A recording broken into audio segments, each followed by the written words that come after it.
Welcome, listeners. I have a treat for you today. I have Johanna Lynn, and we're going to be talking about what divorce taught her about love and marriage and relationships. And I love this so much because no matter where you are in your divorce journey, if you're just starting, if you've been divorced for a long time, I kind of have an inkling that we're going to find some gifts in what Johanna has learned. And I just want to say, Johanna is the founder of the Family Imprint Institute. I'm sure we're going to learn more about that.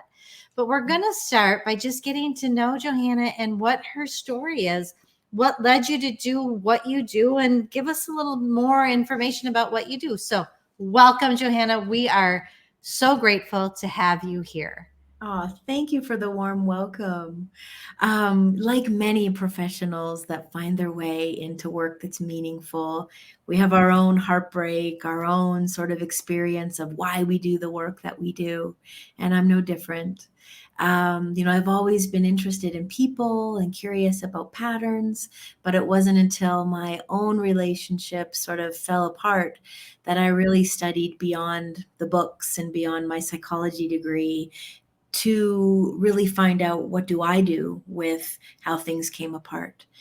And so the affair got revealed and all of the parts of life that fall apart from when trust is broken and when there is such a shock, really. Mhm. And I think that had me really dedicated to find what I hadn't found elsewhere. And I was so grateful to come across this work that I get to do now today because it filled in so many blanks that other things I'd tried just didn't. And so the idea that how we were loved as a child imprints how we show up to love and, gosh, even how we navigate separation. And so for me, it was such a time to learn when everything was so raw and so vulnerable. It really allowed me to kind of, I guess, be more humble and take a look at things with a fresh perspective.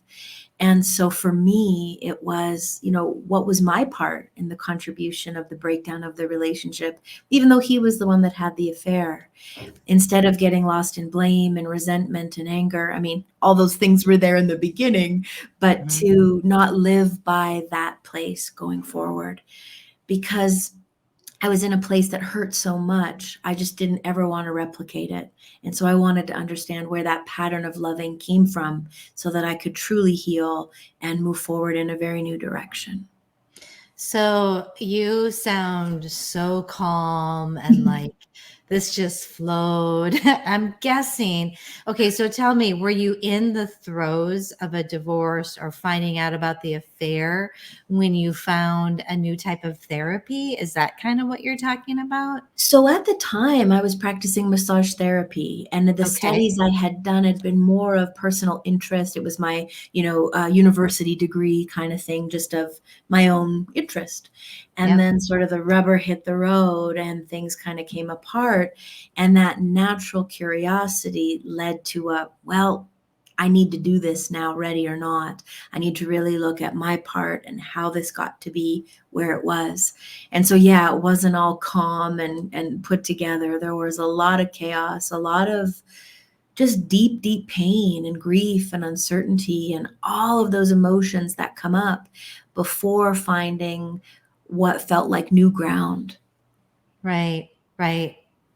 Okay. And I find that when you take this opportunity to kind of work on yourself, you are setting yourself up. This is what I always tell people: work on yourself so that you're not in that situation again. I don't want to see my darling clients or listeners to be Mhm. going through this again. And we know it's 74% of the time in a second marriage, there's divorce. So, working on yourself is, I'm such a believer in that. So now I really want to dig in because I don't know anything about what you're going to talk about. I don't know about this kind of therapy. I don't really know about looking at how you were loved. And I deal a lot with your mindset and changing that, but please explain a little bit more about the process. Yeah, so really the premise comes from epigenetics. It's a science that we now have maybe 15 to 20 years in deep, deep research and understanding what went on for our grandparents and our parents. Experiences, traumas, heartache, whatever hasn't been resolved gets passed on to us literally in the DNA. And so a lot of my clients think, this is just how love goes for me, or I was just born anxious. This is just how I move through the world. And my question is, and it's sort of based on my favorite teacher's book. His book title is It Didn't Start With You. And so this curiosity are what are we carrying that didn't originate with us, but is literally imprinted at the level of the DNA. So when we look at it from a relational perspective, how I love, how I deal with conflict, how I approach communication has everything to do with our family of origin. And so a lot of what I teach my clients is systems marry systems. And so how is what's coming up in this relationship, whether it's being tried to be reconciled or we're coming apart, and how do we do that in the most healthy way possible, is to understand, oh, no wonder this triggers me so much, him on his phone all the time or traveling for work. Well, I had a workaholic mom or dad. It feels very familiar. And yet I get lost in feeling not worth it, that he must not be engaged in our marriage if he's always off doing things. And the thing we skip over is we fall in love with the familiar, not necessarily even what we Right. might tell a friend we would want in a relationship. Okay, so now I have to backtrack a little. So I always thought that was just kind of learned behavior. You watch the pattern of, but you're saying it's actually in the DNA. Yes, it's imprinted, so it feels more like a reference point in our body. When this happens out here with my spouse, I feel X, and then we get caught in this loop of I'm not loved or I'm too needy or whatever the set point is. And we've got to really look at what does the partner spark in us, and then we kind of go back and look at our own family of origin. Oh, I sort of feel like a teenager who's digging my heels in because this reminds me of the power struggle with mom or dad. Or here I am, the toddler who's, I don't know, mom had to go back to work and you weren't developmentally ready. And that feeling of your spouse not being there triggers all of that sort of unprocessed emotional material in your body. And so the relationship triggers, but it's up to us to do that deeper work. Otherwise, it kind of happens again. Right. And I can only imagine that it carries on into the future. So can you kind of end that? Can you stop? Yeah, the biggest almost excitement for my clients is the protection of their children. And Right. so it's less about what happened to us. A lot of trauma therapists speak about this, and it's more about how we can make sense of it. Can I really come to completion with the anger, with the resentment, with the heartache? Can I move forward? Can I speak about my child's other parent with love and reverence and the goal, the gold star, if you will, would be to be able to say to your kiddos, when I first met your dad, gosh, we would Right. laugh for hours. And your sense of humor reminds me so much of him because I think our kids, they know inherently they're half of that other parent. And Mhm. when they overhear us, venting to our sister or, overhear us even in an argument with their other parent, this can be so difficult for the kids. Okay, so I love that because, children are my passion, and that Mm. probably is why I am doing the work that I'm doing. But I'm just thinking maybe if you can help me look at something in my own life, maybe it's going to help people with what they're going through. It's not exactly a relationship, but when you were talking about, you said anxiety or relationships, and I thought, I am such an odd duck because I cannot feel why. I don't know, understand why I have anxiety. Okay. And I am a person that will wake up in the middle of the night Mm. terrified and not been thinking about anything and I have now I have grandchildren now. I have passed that along to my children. Right. So Just like someone who's maybe in a bad relationship and doesn't want to do that again, I kind of don't want to do this anymore. And I Mm-hmm. don't know where it comes from. I have no idea. Can you help me with that? Absolutely. What a great example. And so the work that we would do is really start off by building my what I start with every client is a 3-generation genealogram. So we start to look at what experiences might have happened in the family system. And that's something I really have grown to appreciate about this work. All I really need are the facts of the family. A lot of therapy or sort of healing work goes into the story of what happened. And we end up really bringing up a lot of that anxiety again, even just in describing it. And so, what we'd be looking for is really specific experiences that happened to your grandparents or your parents. We'd be looking for where did love stop flowing in any of these relationships, like if grandma and mom are estranged. A lot of times that example can be heritable. So let's say grandma and mom are estranged, and mom feels this panic of lack of attachment, lack of connection, lack of guidance. Well, that's not a far cry from cultivating a lot of anxiety and feeling like you've got to do it all on your own. So that's an example of sometimes like I didn't have any experiences that would have me feeling anxious, Mhm. but this is an example of how you'd be carrying it. Okay, so You'd be let me looking ask, for when clues. when you brought that up, one thing that I thought of is my great grandma, who I knew well. I think they came here from Ireland.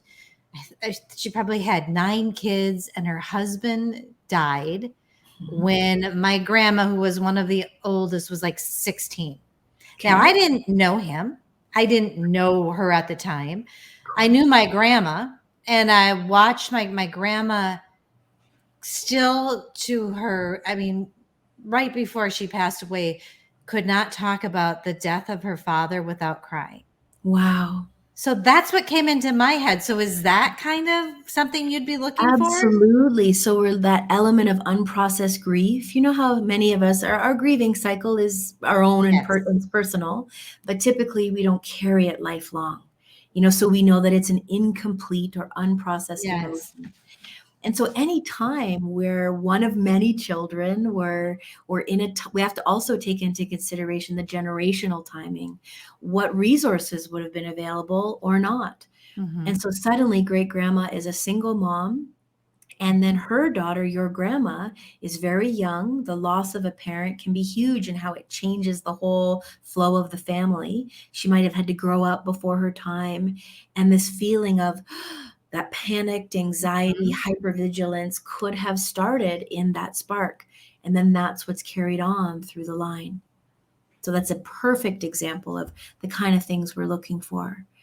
Okay, so this is an example. So for the listeners, if you're going through something difficult like this, look back in your family and maybe see what kind of pops into your head with some of these facts. And then, and so then now I'm thinking, well, now what do I do with that? Because I know I've had grief, and I've had loss, and I've had to work through it, and you carry it with you. You still learn how to find joy as you carry that grief. But how do I do that for my grandma? Or Yeah. how do I heal that, Yeah. And so this is where the sort of the heart of the work that I come in does. And so we really lead you on a bit of an experiential process. And so there are different ways that we can do it, but one easiest example to explain is having you, the client, close your eyes. You, the client, imagine a conversation with great grandma to be able to say to her, great grandma, look at me. All of my life, I've carried this heavy weight of anxiety. My gosh, I wake up in the middle of the night and it's like, my heart is going to burst out of my chest. And it's become so heavy to carry. Great grandma, in this experience, I've even shared it with my own children. Gosh, maybe even my grandchildren. And it all originates back, I'm guessing, from your loss, from your having sort of the rug pulled out from under you and having to reassess things like survival, providing for your kids, my grandmother. And all this time I've been carrying what's yours. And so there's this whole process in a way of giving back the emotion, the experience, the whatever that stuck point is, back to the origin of where it happened.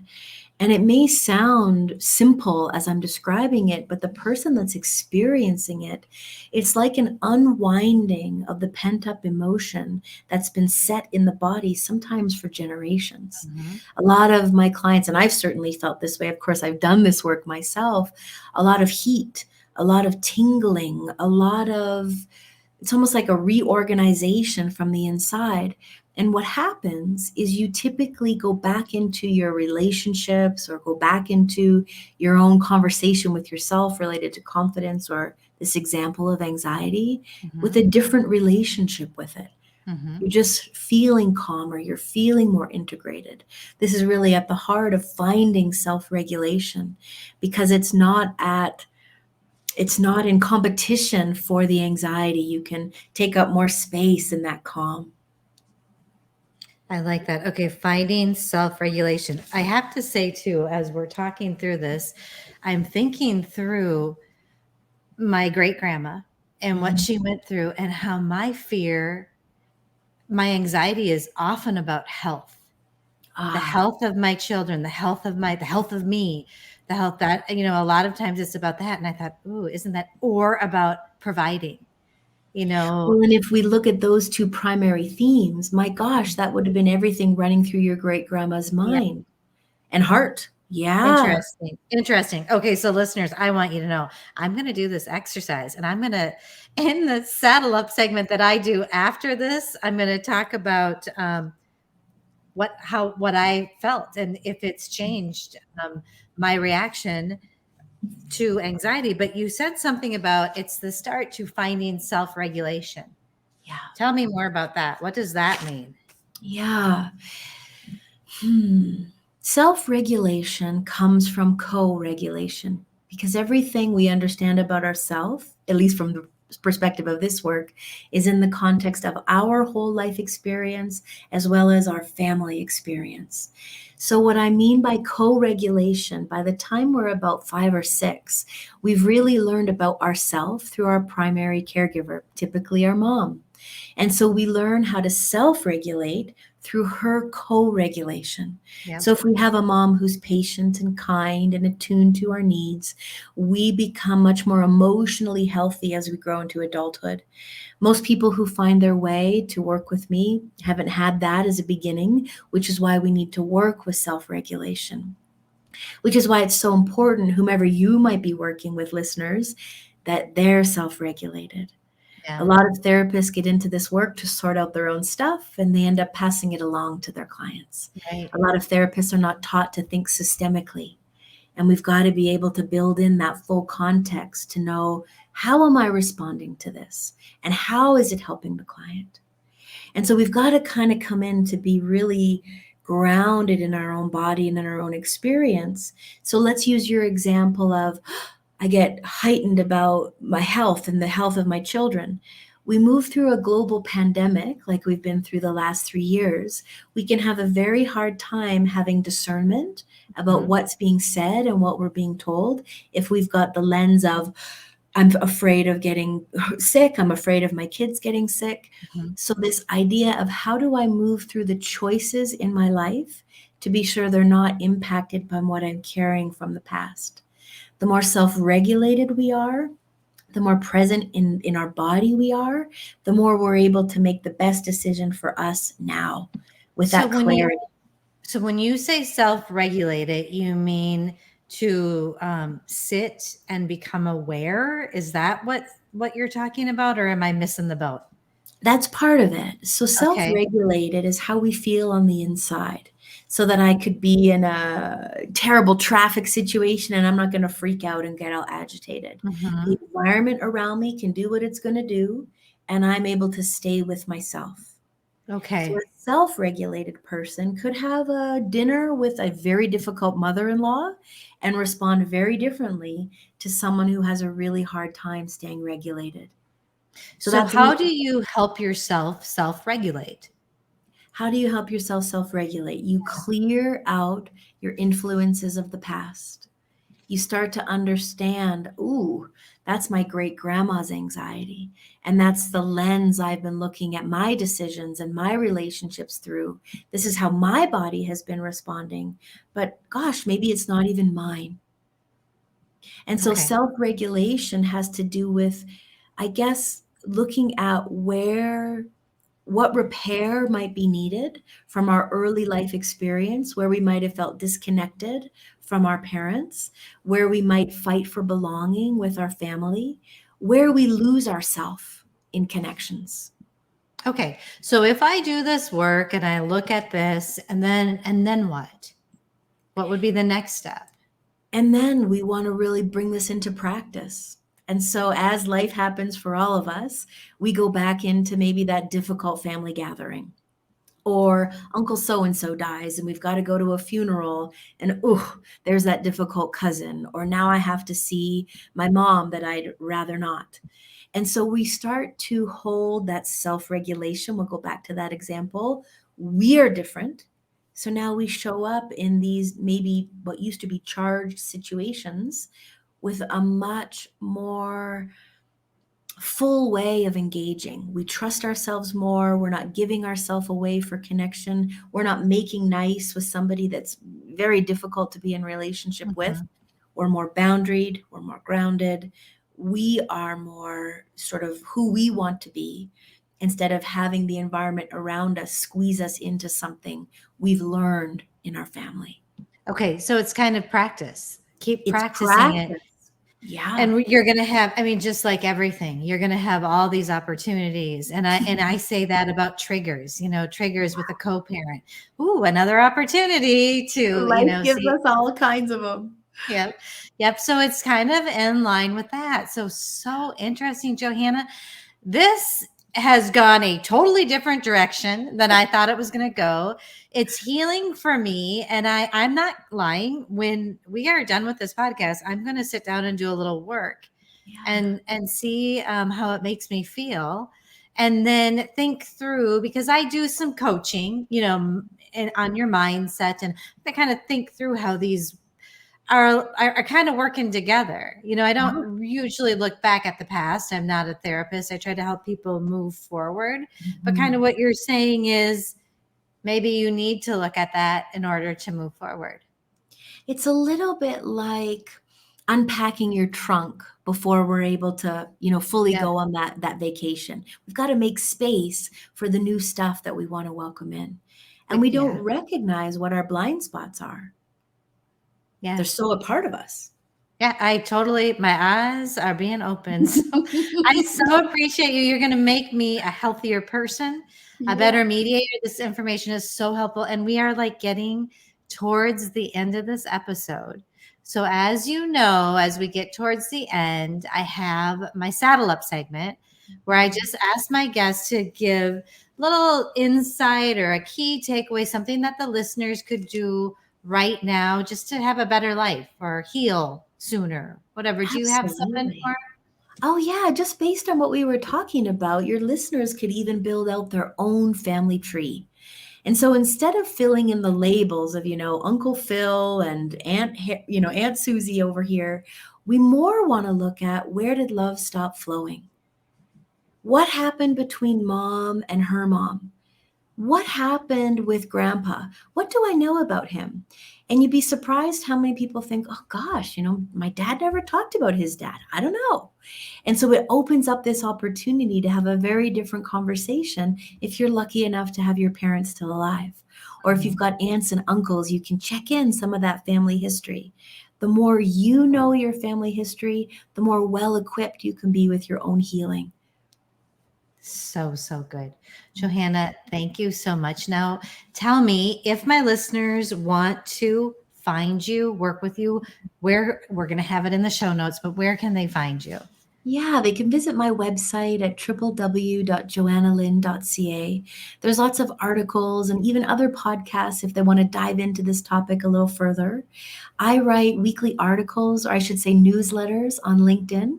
And so it's just under my name there if they want to learn more about epigenetics, and I give lots of relationship tips there.